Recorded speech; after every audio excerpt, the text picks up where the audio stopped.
ഇഞ്ചോടിഞ്ച് പോരാട്ടം എന്ന് തന്നെ പറയാവുന്ന സാഹചര്യം. അവിടെ കോഴിക്കോട് വലിയ ശക്തമായ എതിരാളികളായി മാറാൻ UDF-ന് ഇത്തവണയും സാധിച്ചിട്ടുണ്ട് എന്നതാണ്. വലിയ മുന്നേറ്റത്തിലേക്ക് പോകാൻ അവിടെ ഇടതുപക്ഷത്തെ അനുവദിച്ചില്ല. ഇതിനിടയിൽ വയനാടും UDF മുന്നേറ്റം ഉണ്ടാക്കുന്നുണ്ട്. വയനാട് ജില്ലാ പഞ്ചായത്തിലാണെങ്കിലും സുൽത്താൻ ബത്തേരി നഗരസഭ, മാനന്തവാടി നഗരസഭയിലെല്ലാം UDF-ന് മുന്നേറ്റം ഉണ്ടാക്കുന്നു. കൽപ്പറ്റ നഗരസഭ മാത്രമായിട്ട് LDF-ന്റെ മുന്നേറ്റം ഒതുക്കിയിട്ടുണ്ട്. അതപ്പോൾ UDF-നെ സംബന്ധിച്ചിടത്തോളം നേരത്തെ ഉയർന്ന പല വിഷയങ്ങൾ, കോൺഗ്രസിനകത്തുണ്ടായിട്ടുള്ള ആ അഭിപ്രായ ഭിന്നതകളും ആത്മഹത്യയ്ക്ക് ശേഷം ഉണ്ടായിട്ടുള്ള വിവാദങ്ങളൊക്കെ ഉണ്ട്. അത് വലിയ തിരിച്ചടിയായിട്ടില്ല. അതേസമയം ബ്രഹ്മഗിരി സൊസൈറ്റി ക്രമക്കേട് അടക്കമുള്ളവ LDF-ന് തിരിച്ചടിയായിട്ടുണ്ട് എന്നുള്ളൊരു വിലയിരുത്തലേക്ക് കടക്കേണ്ടതായിട്ട് വരുന്നു.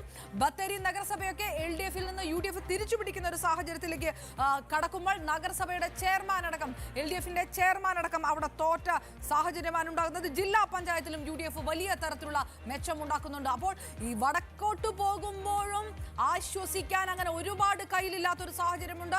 ഈ കോഴിക്കോട് ഇഞ്ചോടിഞ്ച് പോരാട്ടം നടത്തുന്നതിനപ്പുറത്തേക്ക്, അല്ലെങ്കിൽ കാസർഗോഡ് വളരെ കൃത്യമായിട്ടുള്ള വ്യക്തമായിട്ടുള്ള ചില സാന്നിധ്യങ്ങൾ ഉണ്ടാകുന്നതിനപ്പുറത്തേക്ക് എവിടെയോ ഒരു കൃത്യമായിട്ട് കാലിടറിയിട്ടുണ്ട് എന്നുള്ള വിലയിരുത്തലുകളിലേക്ക് കടത്തേക്കും. പക്ഷേ ഇതുവരെ LDF-ന്റെ നേരത്തെ ജോസ് കെ മാണി മാത്രമാണ് പ്രതികരിച്ചത്.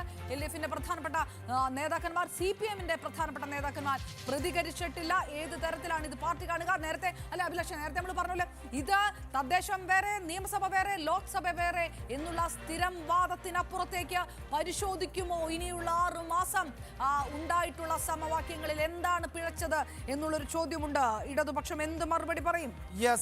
രാഷ്ട്രീയമായി ഇത് ഇടതുപക്ഷത്തിന് വലിയ തിരിച്ചടിയാണ് എന്ന് പറയേണ്ടതായി വരും. അതായത് ഭരണത്തിന്റെ വിലയിരുത്തൽ എന്ന നിലയിലേക്ക് അനുമാനിക്കപ്പെടുന്ന ഒരു തെരഞ്ഞെടുപ്പ് ഫലമായി ഇതിനെ വിലയിരുത്തേണ്ടതായി വരും. സാധാരണ നിലയിൽ ഭരണ പരാജയങ്ങളോ അല്ലെങ്കിൽ ഭരണ മുന്നേറ്റങ്ങളോ അതിനൊക്കെ അപ്പുറത്ത് ഈ തദ്ദേശ തെരഞ്ഞെടുപ്പിൽ എപ്പോഴും ഇടതുപക്ഷത്തിന്റെ ഒരു